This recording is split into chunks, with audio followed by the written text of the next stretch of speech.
교회가 많은 사역을 감당하죠.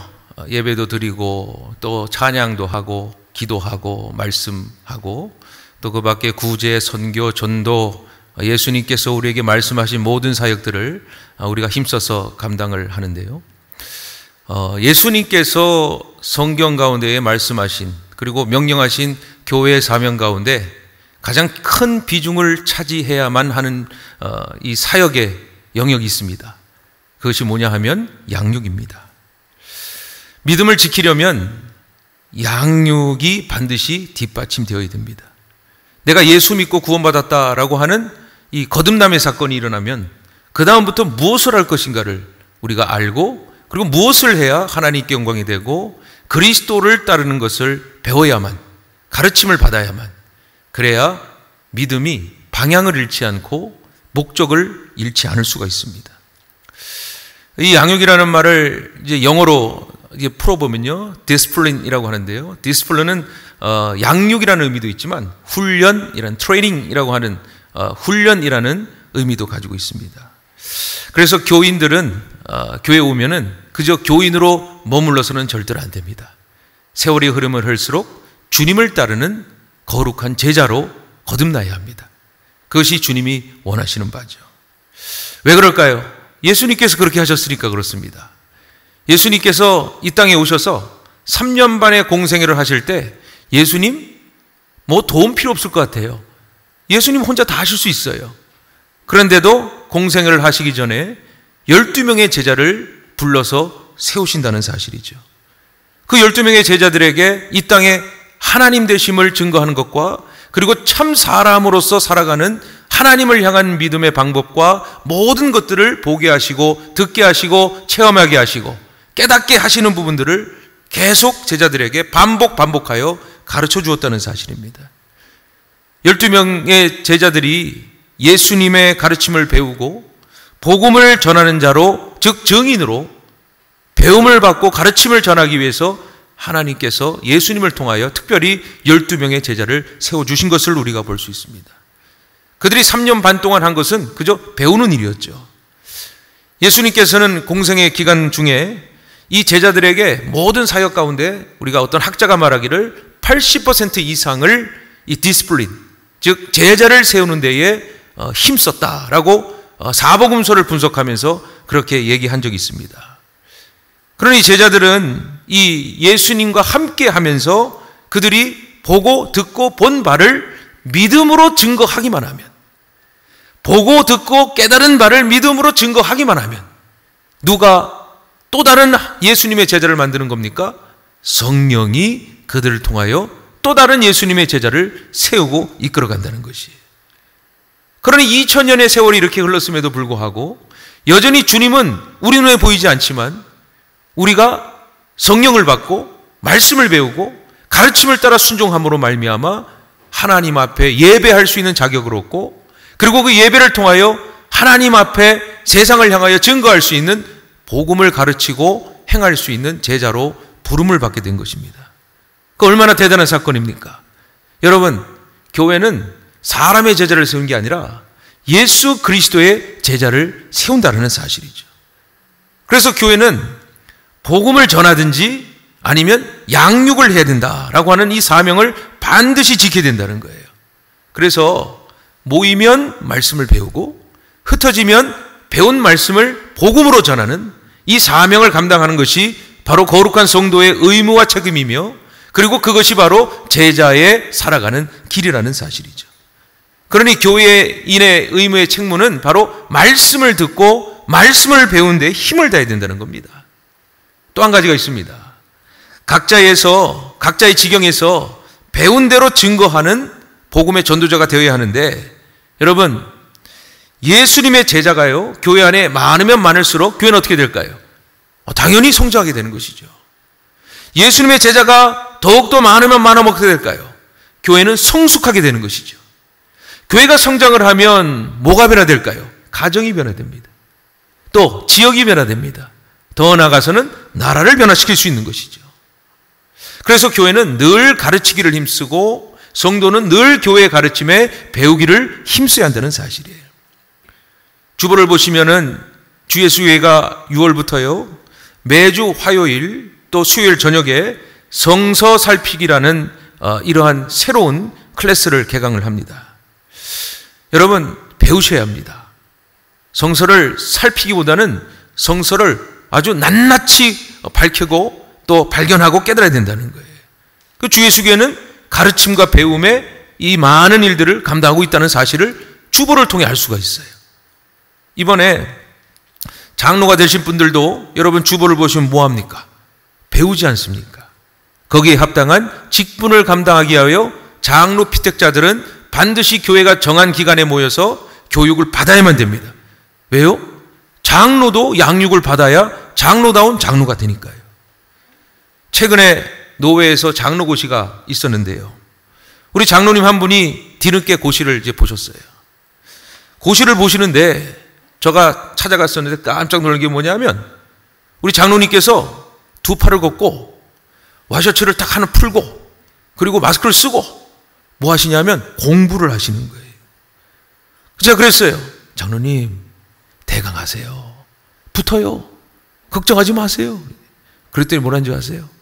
공부해야 됩니다. 그러고 도전을 받았어요. 장로님이 그냥 시험 보면 되시는 건데, 다 수료를 하신 건데도 공부를 하시니까 어떤 목사님께서 그 장로님 되신 분에게 말씀하시는 거예요. 장로님은 성서 과목 안 보셔도 되는데 그냥 보세요. 왜? 공부를 열심히 하니까. 그분이 장로가 되기 위한 공부를 하신 것이 아니더라고요. 이렇게 말씀하셨대요. 그 다른 목사님에게. 공부하니까 재밌네요. 말씀을 공부하니 재밌고, 또 교리를 배우니 재밌고, 역사를 배우니 재밌고, 헌법을 배우니 재밌네요. 무슨 말이에요?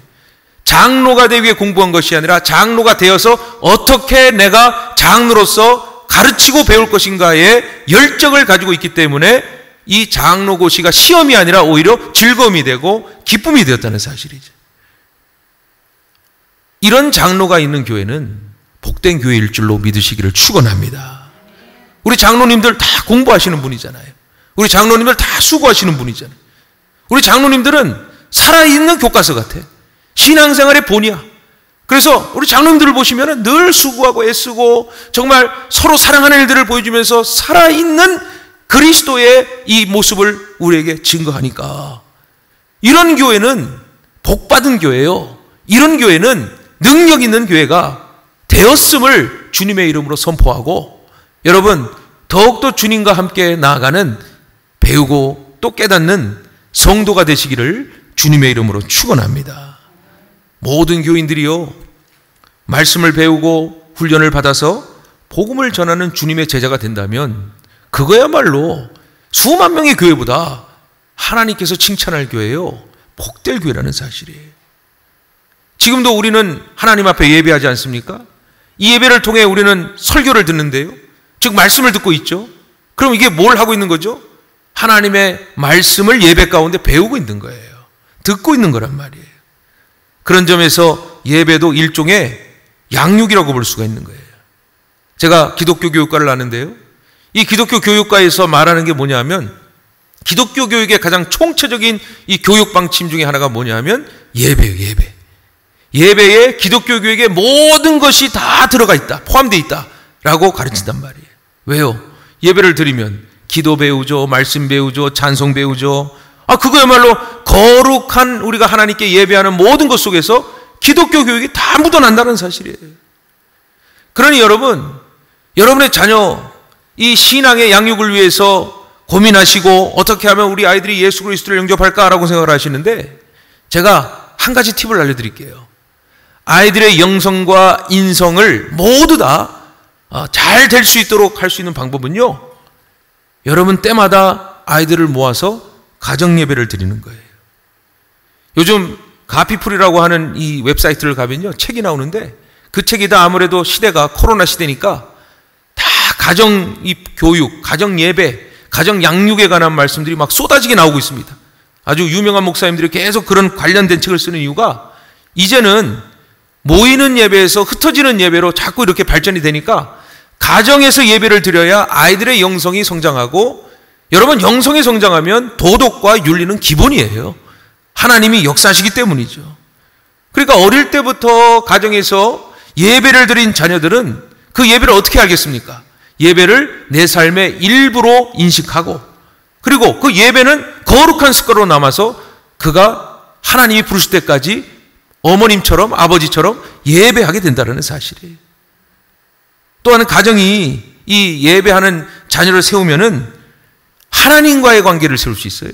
자녀가 하나님을 말씀을 통해서 제대로 배우면은요, 그 관계가 굳이 뭐 영적 관계를 표현하지 않아도 말씀대로 살아가는 게 복이니까 하나님이 책임주시는 관계가 되는 거예요. 여러분도 아시겠지만 어렸을 때야 엄마 아빠 잘 따라오지만 5학년 6학년 되면 벌써부터 검정 옷 입고 문 닫고 그리고 뭐 대화조차 안 하고 그러지 않습니까? 우리 첫째가 그랬어요. 지금도 그러고 있어요. 그럼 어떻게 관계를 세우느냐? 자녀와 부모의 관계에 한번 예배를 드려보세요. 잔소리하지 말고 자꾸 신소리하지 말고 하나님 앞에 예배 한번 드리자. 야, 10분이면 된다. 야, 하도 말 안 들으면 이렇게 말하세요. 야, 10,000원 줄게, 10,000원. 그럼 뭐일 거예요? 그렇게라도 예배를 드리는 거예요. 형제들이 우애가 좋으려면 어떻게 됩니까? 가정에서 형제들이 다 모여서 예배하면 되는 거예요. 형제들이 모이면 뭐 갖고 싸웁니까? 유산 갖고 싸우고, 뭐 갖고 싸우고, 뭐 갖고 싸우고, 질투하고. 그럴 때 그냥 예배 드리자 하면 믿음의 형제자매들이 예배만큼 하나님께 드리는 거니까 예배 드리면서 그 예배 드리고 난 전과 예배 드리고 난 후가 바뀐다는 사실 아세요? 성령의 역사하심이 다르니까요. 경험해보면 아실 거예요. 저도 어릴 적에 말이죠. 가족들이 이렇게 모이는 행사가 있으면은 그때마다 저희 아버지는 예배를 드렸습니다. 저는 그 기억이 아직도 남아있어요. 저는 아직 그 기억이 있어요. 저희 할머니께서 돌아가신 추도 예배를 드릴 때 기억이 있어요. 요즘 안 하시는데 왜 안 하시는지 모르겠는데 저한테 뭐 넘겨주는지 모르겠지만 그 예배를 드릴 때 뭘 준비하시느냐, 꼭 밥을 뭐 먹냐, 조밥을 먹으면서 저희 아버지는 꼭 말씀하세요. 너희 어머니, 할머니죠. 할머니, 내가 가난할 때 먹을 수 있는 게 조밖에 없으는데 이렇게 조밥을 먹었으니 네가 한번 먹어봐라.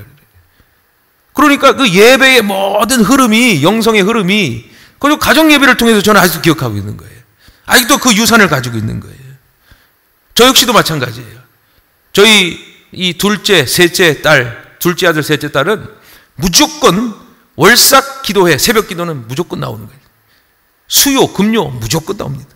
그리고 명절마다 저희는 가족끼리 모여서 예배를 드리고요. 또 절기마다 모여서 예배를 드려요. 사순절을 위한 사순절 예배, 또 부활절을 위한 부활절 가정 예배를 함께 드린단 말이에요.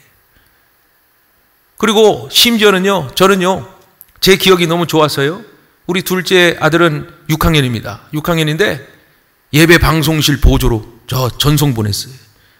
그리고 셋째 딸은 반주를 하는데 얘가 좋아서 하는 게 아니에요. 너 목사 딸이면 반주는 할 줄 알아야 된다. 이게. 우리 교회 가끔씩 반주가 빠지거든요.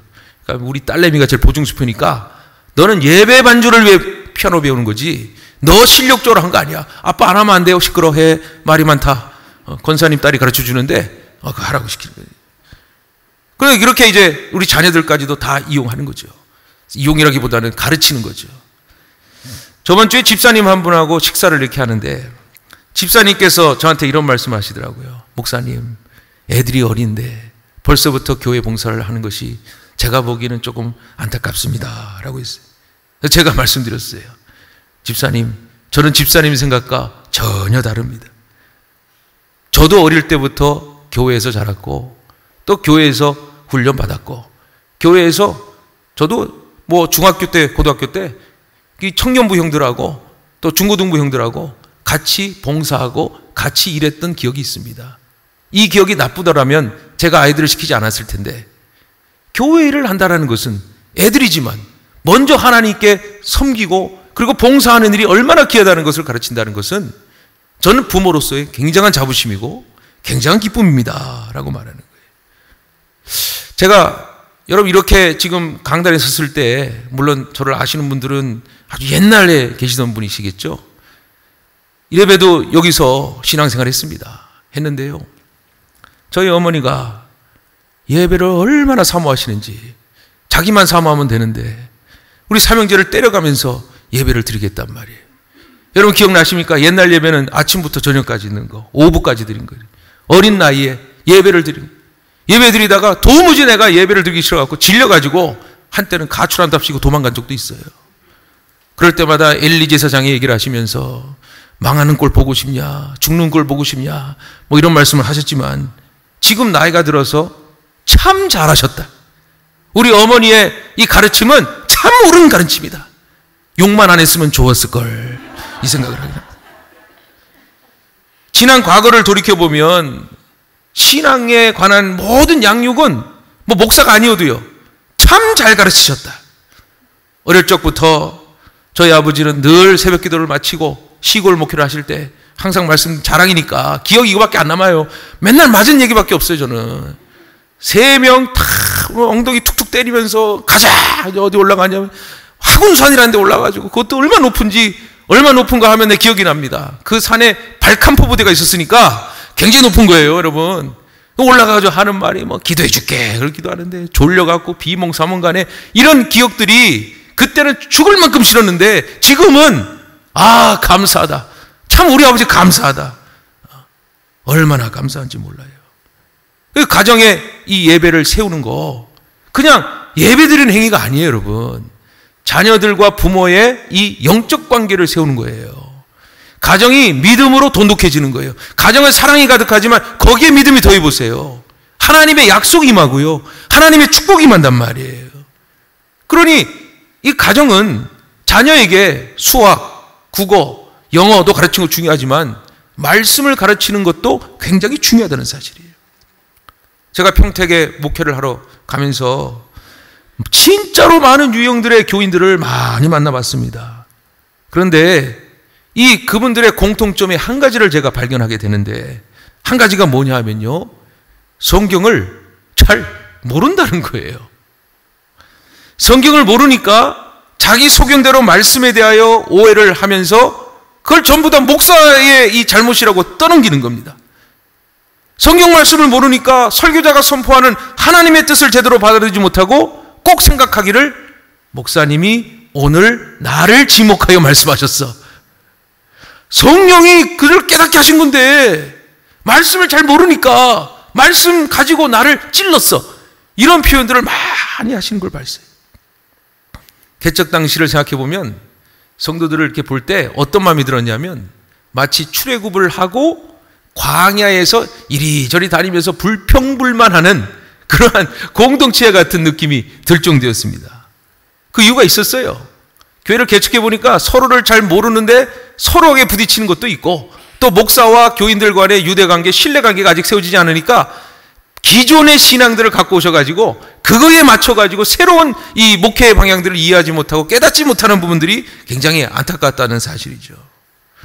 그 말씀을 따라 목양을 이렇게 해보면 이 사람들이 정말 말씀을 모른다라는 사실을 아주 깊이 깨닫게 됩니다. 이런 문제를 접하면서 교인들에게 66권의 성경 중에서 반드시 가르쳐야 될 것을 깨달았어요. 물론 뭐 마태복음, 그 밖에 마가, 누가, 요한복음도 중요한데요. 그거 물론 그들이 스스로 공부하라 하고요. 목사가 먼저 성도들에게 가르칠 것이 뭐냐 하면요, 저는 개인적으로 모세오경이라고 생각을 했어요. 자, 모세오경은 이 창세기를 제외하고요, 출애굽을 한 이스라엘 백성들에게 양육하기 위하여 기록된 말씀인 것을 여러분 잘 아실 겁니다. 그 당시 이스라엘 백성들은 아브라함의 신앙 잃어버렸지, 430년 동안 야곱과 하나님이 약속한 전통 잃어버렸지, 하나님과의 믿음의 전통 하나도 없지, 노예 근성만 가득하죠. 430년 동안 남아있는 것이라고는 불평과 불만밖에 없지. 하나님이 자유하게 하셨고 해방 주셨는데도 광야로 나가니 먹을 거 없다고 불평하고, 입을 거 없다고 불평하고, 마실 거 없다고 불평하고, 짜증내고 분노하고 화내는 민족이 어느 민족? 이스라엘 민족이었던 것이죠. 그 하나님이 판단하신 거 아닙니까? 그래서 하나님이 뭘 주셨죠? 10가지 계명을, 즉 10계명을 모세를 통하여 직접 쓰셔서 그 계명을 반드시 지킬 것을 알려주신 이유는 그들이 거룩한 백성으로 택함을 받았지만 양육을 받지 못하니까 하나님 앞에서 온전치 못한 행위와 온전치 못한 언어를 하다 보니까 모세오경을 통해서 그들에게 가르치고 깨닫게 하고 또 배우게 할 수 있도록 했다라는 사실이에요. 여러분, 민수기를 보세요. 민수기는 뭐예요? 민수기는 약 38년 동안의 광야 생활 동안 이 다음 세대를 향해서 그동안 너의 아버지 어머니 세대가 하나님 앞에 어떻게 이렇게 했으면 이렇게 되냐? 과정, 지나간 역사를 가르쳐준 말씀이에요. 그럼 레위기는 무슨 말씀이에요? 하나님을 거룩해 지키게 하는 제사와 종교적인 예식을 가르쳐주는 말씀이 레위기였단 말이에요. 그러면 오늘 우리가 함께 읽었던 신명기는 무슨 말씀이에요? 신명기는 모세가 앞으로 가나안 땅을 차지하기 위한 다음 세대를 가르치기 위한 이 세 편의 설교란 말이에요. 시내산 설교.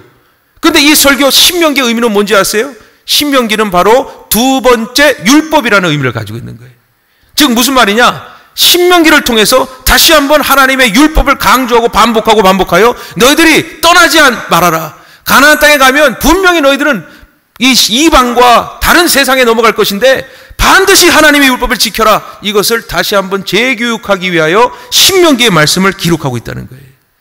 그런데 오늘 신명기 말씀 중에 신명기 6장은 무슨 말씀이에요?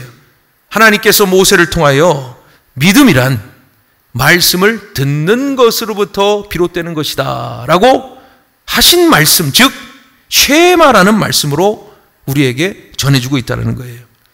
자, 믿음은 뭐예요? 믿음은 듣는 거예요. 쉐마는 뭐예요? 들으라 이스라엘이라는 의미를 가지고 있잖아요. 그 쉐마라는 뜻도 히브리어로 듣는다라는 뜻이란 말이에요. 즉 하나님의 말씀은 귀로 듣고 마음으로 새기면 돼요. 귀로 듣고 그냥 날리는 게 아니라 마음판에, 내 믿음의 판에 새기는 거란 말이에요. 그리고 마음으로 새긴 말씀은 간직할 뿐만이 아니라 하나님 앞에서 실제로 그 마음판에 새긴 말씀을 적용해보고 실천하는 것을 하나님께서 말씀하시기 위하여 오늘 6장의 말씀으로 쉐마 이스라엘, 들으라 이스라엘이라고 말씀하고 계시는 거예요. 그러니 성경을 보시면 듣고 순종한다는 의미의 단어가 자주 기록된 것을 볼 수 있어요. 이 듣고 순종한다는 의미로 한문으로 뭐죠? 청종이에요. 청종. 듣고 순종하다라는 의미예요. 무슨 말이에요? 말 필요 없다 이거예요. 하나님 율법은 우선 듣고 순종하면 복이 된다 이 말입니다. 지켜 행하라 이 말입니다. 그러나 세마교육은 유대인들만의 교육이 아닙니다. 우리 그리스도인들에게도 66권의 말씀을 주님께서 허락하신 것처럼 하나님의 말씀을 듣고 그리고 지키고 순종하는 것이 훈련이 되어야 한다는 의미로 우리에게 이 쉐마 교육의 신명기 6장을 지금 전하게 하시고 듣도록 하셨다는 사실이에요. 그러니 진정한 믿음은 무엇이에요? 진정한 믿음은 뭔가를 하는 것이 아닙니다. 진정한 믿음이란 하나님의 말씀을 듣는 거란 말이에요. 진정한 믿음은 귀로 듣는 게 아닙니다. 귀로 듣고 마음판에 새겨야 되는 것이죠. 그리고 마음판에 새긴 대로 끝난 것이 아닙니다. 하나님의 말씀은 역사하는 것이니까 우리를 통하여 말씀을 듣는 자가 순종하여 실천하도록 하나님이 주장하시는 바가 이루어져야 이것이 완전한 쉐마 교육, 즉 믿음의 온전함을 드러낸다는 사실이에요. 여러분, 우리가 사람이 태어나잖아요. 사람이 태어날 때 감각 기관 중에 가장 먼저 발달되는 기관이 뭘까요? 청각이란 말이에요. 하나님께서 인간을 창조하실 때부터 가장 먼저 듣는 기능부터 허락하신 이유가 있었을 거 아니에요. 여러분, 여러분의 이 귀를 만져보세요. 몇 개입니까? 안 봐도 2개. 그죠? 보지도 못하시잖아요. 자기 눈으로. 휴대폰으로 찍어봐야 알 수 있죠. 그럼 입은 몇 개입니까? 하나. 이게 무슨 말이에요? 야고보서 3장에도 기록되어 있지만요. 이 하나님 믿는 사람들은요. 말을 먼저 하는 존재가 아니라는 거예요.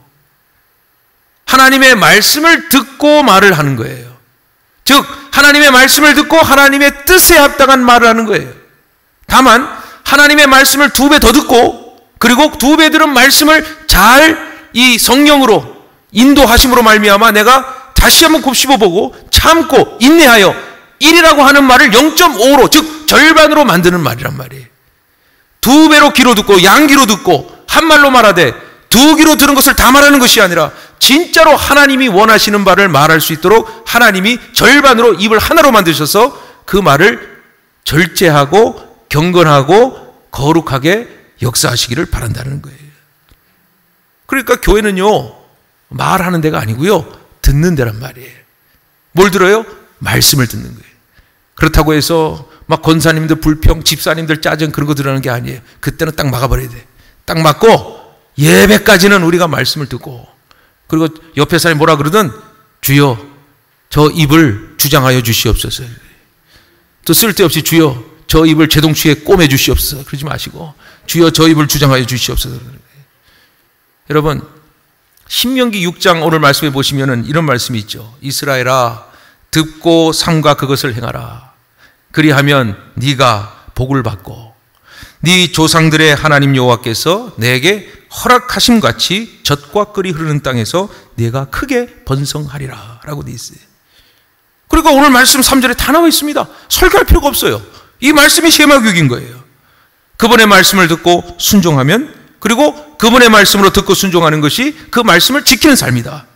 그리하면, 저번에도 한 말씀 드렸어요. 하나님 말씀은 늘 기브 앤 테이크란 말이에요. 말씀을 지키면 어떻게 돼요? 크게 번성하게 될 것이다. 복을 누리리라 말씀하신다는 거예요.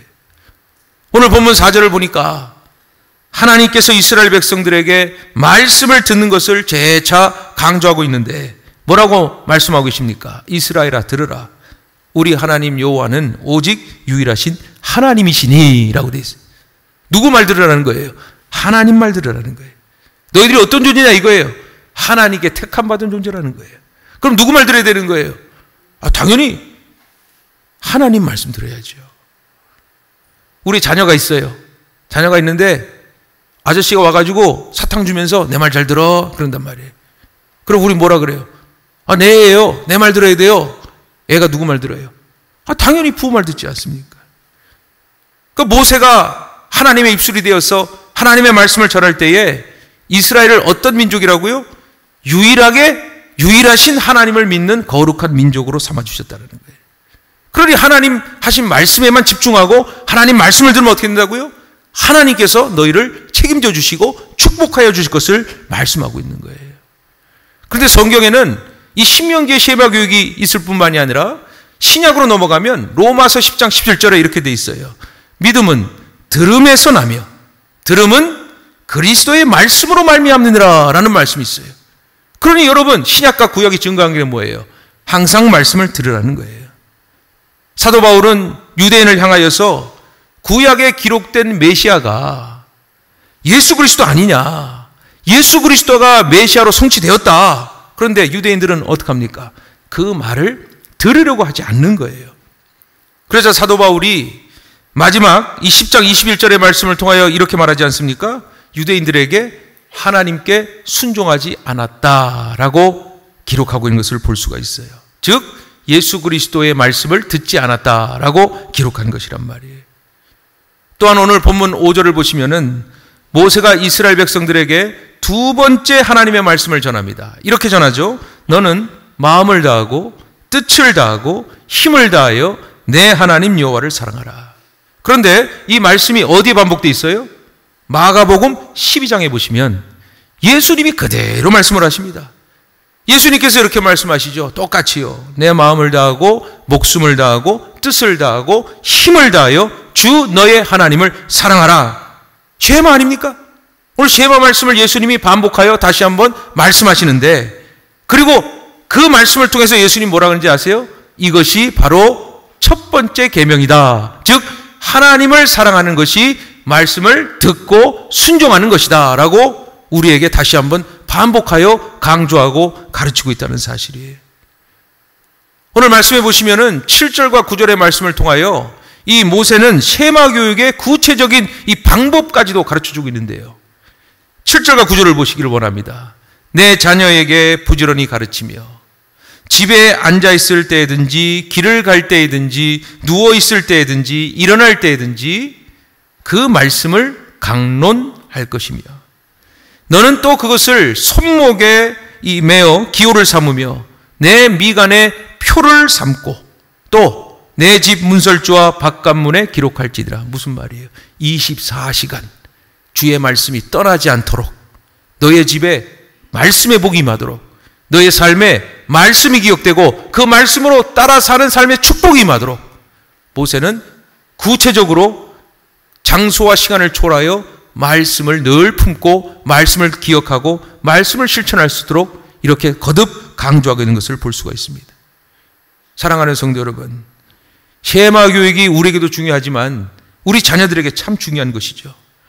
자녀들이 어릴 때부터 말씀을 배우고 말씀으로 자라면 그 말씀을 잊는 줄 아십니까? 어릴 적에 암송하는 구절들이 있으면 나이가 들어서도 그 말씀은 외워진다는 거예요. 제가 요양병원에 자원봉사를 하러 우리 교인들하고 한번 갔었는데 거기에 아무것도 몰라도요, 할머니 한 분이 이 치매가 걸리셔서 아무것도 모르는데 딱 하나 알아요. 주기도문이에요. 주기도문만을 외우고 계시더라고요. 그래서 요양보호사가 이 할머니 주기도문 하나 외워주세요. 그럼 알았어. 그러면 주기면 쫙, 다른 건 몰라요. 주기도문만 하시는 거예요. 저는 그걸 보면서 와, 하나님이 이렇게 믿는 한 사람을 끝까지 우리에게 적은 모습으로도, 나약한 모습으로도 증거하시는구나, 보여주시는구나 깨달았어요. 여러분, 자녀를 이 지적인 성장을 위해서 학원도 보내고 과외도 시키고 학교도 보내고, 저도 요즘 애들 학원을 보내놓으니까 왜 이렇게 돈이 많이 나가요? 난 돈을 이제 아껴야겠어요. 너무 많이 나가요. 여러분 얼마나 대단하다고 생각해요. 그거 시킨 게 얼마나 돈이 많이 들까? 얼마나 굶으셨을까? 얼마나 참으셨을까? 예수님 마음이 들더라고요. 그렇게 많은 돈, 많은 시간을 투자하면서 하나님 말씀을 얼마나 자녀를 향해서 투자하고 계십니까? 우린 늘 말하죠. 얘야, 공부해라. 내가 기도해 줄게. 맞아요. 하나님은 기도하는 자의 음성을 들으시고 응답하여 주시는데요, 제가 더 좋은 팁을 알려드릴게요. 여러분 그러지 마시고요, 자녀가 기도하도록 이끌어 보세요. 자녀가 기도할 수 있도록 기회를 한번 줘보세요. 어떻게 기도하는지 모르죠. 자녀들이 혹시 모르면 어떻게 될까요? 말씀을 가르치세요. 말씀을 나누세요. 5분이든 10분이든 말씀으로 하나 돼보세요. 그러면 우리 자녀들이 하나님 앞에서 엄마 기도, 아빠 기도 받는 것도 중요한데 제일 중요한 기도가 뭐죠? 자기 기도란 말이에요. 자기 기도로 자기의 삶을 개척하고 그 기도를 통하여 하나님을 만나고, 그리고 하나님께 영광 돌릴 때 여러분이 주는 축복보다 하나님이 자녀에게 주는 축복이 더 클 줄 믿습니다. 여러분이 지켜보는 자녀보다 하나님이 눈동자같이 보호하시는 그 보호하심이 더 클 줄 믿습니다. 사랑하는 성도 여러분, 자녀들이 말씀을 듣도록 양육하면요, 뭐가 생길까요? 물론 학원 가면 지식이 생겨요. 그런데 성경을 보면 두 가지가 생길 겁니다. 성경에 나와 있으니까 지혜와 명철이 생긴다는 거예요. 지금 세상은요, AI 시대입니다. 네트워킹 시대예요. 인공지능 시대예요. 이제 대학 안 나와도 돼요. 그냥 컴퓨터한테 물어보세요. 네이버 찍어보세요. 구글 해보세요. 다 나옵니다. 우리 머릿속에 굳이 이런 암기식 교육이 과연 필요할까? 지금은 어떤 교육이 필요하다 그러죠? 이 4차 혁명 시대에 필요한 것은 창의성입니다. 창의성. 그러면 남들이 하지 않는 것, 남들이 하지 않는 영역으로 우리가 가야 되는데, 우리 자녀들이 무조건 암기하고 무조건 시험 잘 보고 무조건 잘 되는 것이 중요한 게 아니에요, 여러분. 지금 중요한 것은 자녀들의 창의성을 발견하는 거예요. 창의성을.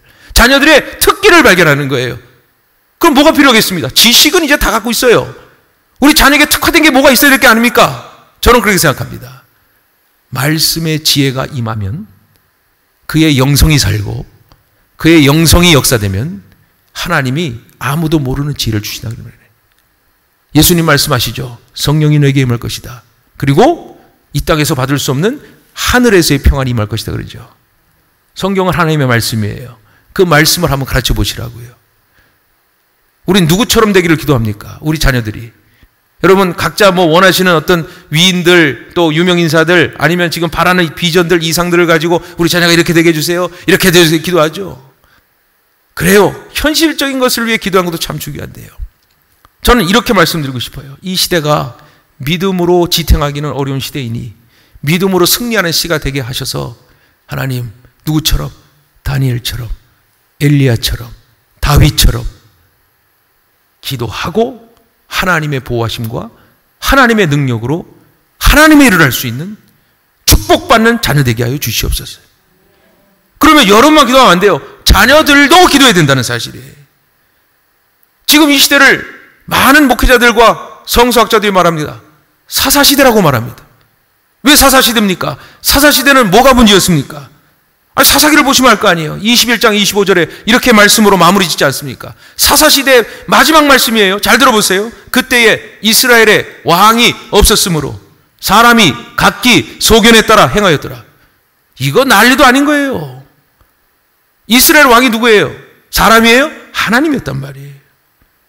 그래서 모세가 저 가나안 땅을 들어가기 전에 2번씩이나 3번 설교를 통해서 그들에게 가르쳐 준 거예요. 너 하나님 말씀만 듣고 하나님 뜻대로만 살아라.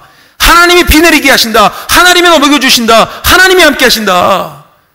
그런데 그들이 믿지 않고 자기 마음대로 하고 자기 뜻대로 하고 하나님이 왕임에도 인정하지 않고 심지어는요, 가르칠 사람도 없었어요. 듣는 사람도 없었어요. 그러니 자기 마음대로 하나님이란 뜻은 아는데 어떻게 하나님 섬기는지 모르니까 바알처럼 섬기고 아세라처럼 섬기고 자기 마음대로 섬긴다는 시대가 됐어요. 결국 어떻게 됐습니까? 결국은 이 사사시대는 자기 소견대로 망해버렸어요. 사랑하는 성도 여러분, 우리 다음 세대라고 자꾸 말하는데 그렇지 않아요. 우리 자녀들은 다음 세대가 아니에요. 지금 세대예요. 지금 세대. 우리가 신세대고 우리가 Y비고 그쪽이 새로운 시대란 말이에요. 뉴 제너레이션이란 말이에요. 그 시대를 지금 이끌어 가야 하는 우리 자녀들이 지금 무엇을 배워야 되냐? 수학, 영어, 국어, 물론 뭐 다 해야 되지만, 중요하지만 살기 위해 생존을 위해 배워야 되지만, 여러분, 생존이 아니라 정말 하나님 앞에 축복받는 세대를 원하신다면 여러분이 시간을 내셔갖고 자꾸 주일학교 교회에다가 맡기지 말고요. 그거 주일 한 번 교육받는다고 아이들이 변하는 거 아니에요. 물론 그게 큰 영향력이겠지만 더 중요한 거는요, 저도 최근에 책을 읽고 안 것이 뭐냐면 아이들이 또래 집단의 영향을 받는다라고 했지만 아니라는 겁니다. 제일 영향을 많이 받는 사람이 부모라는 거예요. 부모의 말을 배우고 부모의 생각을 배우고 부모의 사상을 배운다는 거예요. 그러면 그리스도인으로서 우리가 오늘 말씀에 나오는 것처럼 들어라 이스라엘이야, 들어라 영철아, 들어라 철수야, 들어라 순이야. 그러고 우리가 말씀을 그대로 전하지 암송을 못할지라도 하나님이 너를 사랑하신다. 하나님이 너를 축복하신다. 하나님이 너와 함께 하신다. 기도하자. 기도하면서 기도도 시키고 함께 예배도 드리고 하나님 앞에 온전히 나아가는 그 가정이 어떻게 될까요? 저는 말씀드릴 줄 믿습니다. 말씀을 듣고 말씀 발에 새기고 말씀을 실천하는 가정은 반드시 세대를 떠나서 축복받게 될 줄 믿습니다. 이것이 하나님의 약속인 것입니다. 주 예수교회는 말씀을 듣고 순종하는 복된 자녀들이 그저 내 꿈, 내 비전을 이루는 것이 아니라 하나님의 원대한 꿈을 이루고 하나님이 정하신 뜻을 세우고 하나님이 원하시는 달란트를 가지고 비전을 세워나가는, 즉 기도하고 하나님의 창의성을 가지고 하나님의 영감을 가지고 이 세상을 이끌어가는 리더가 되기를 간구하고 기도하는 부모와 그리고 그 부모의 가르침이 반드시 주 예수교회의 이 세대를 일으켜 세워주시고 또 이 세대를 이끌어갈 줄 믿고 여러분의 자녀를 하나님의 말씀에 맡기고 하나님의 말씀으로 양육하여 온전히 세워나가시기를 주님의 이름으로 간절히 축원합니다. 기도하겠습니다. 하나님 감사합니다. 오늘도 이 시간 우리에게 말씀을 주셨사오니 우리가 이 말씀을 들었습니다. 이 말씀을 듣고 마음판에 새기며 우리가 집으로 돌아갈 때 이 말씀을 품고 우리의 자녀들에게 우리의 가정을 향하여 귀한 삶을 살게 하여 주시옵시고 우리의 모든 말이 하나님의 말씀으로 능력의 영향력이 될 수 있도록 주님께서 붙들어 주시옵소서. 하나님께서 우리 사랑하는 예배자들을 기억하시고 말씀을 듣고 순종하며 실천하는 자에게 축복하여 주실 줄 믿고 이 모든 간구 예수 그리스도의 이름으로 기도 올리옵나이다. 아멘.